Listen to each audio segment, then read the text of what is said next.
السلام عليكم ورحمة الله وبركاته ومركلة يا لايف ستايل ودلول ومانتي إدين هيسا هيلث بريكفاست.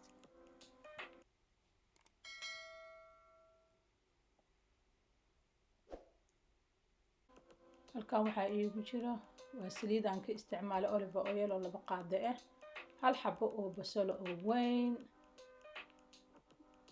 quraac caafimaad leh, cid walba u wanaagsan. maanta sameysanaynaa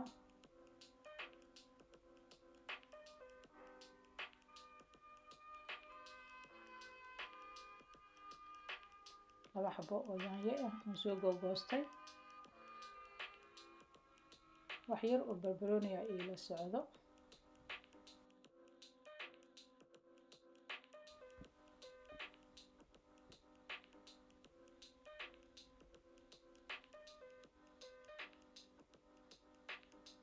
waxaan ku darsanayaa waa filfil shiidan, cusbo iyo wax yar oo xawaaji ah.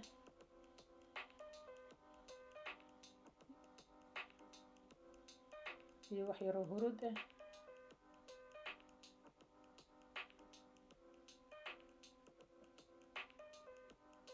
intaasaan rabaa aad inay isku dhex gasho, isku huriyo. kabacdi waxaan kusoo darsan doonaa waa red kidney, waxaa la dhahaa digirta waaweyn.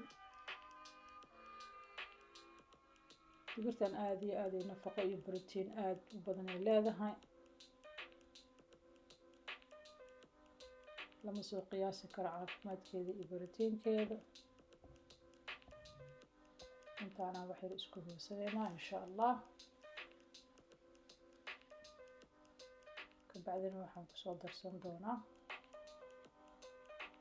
spinach, waa baby spinach. spinachkan karas badan inuu kaa qaado looguma talagelin, sidiisaa mataqaanaa saladka loogu darsadaa, sidiisaa loo shiitaa, sidiisaa lagu cunaa.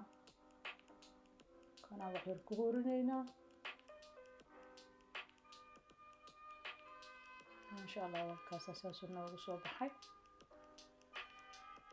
waxaan kaloo asxaabay 2 xabo ukunaan karkariyey, ukuntaasaan iyadana dhinac ka saari doonaa.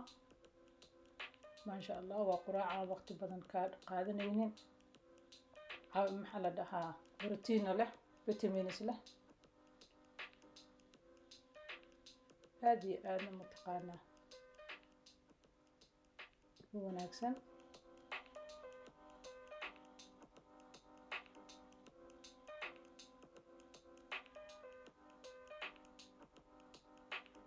maasha allah green tea, quraac caafimaad leh, ka faa'iidaysi wacan.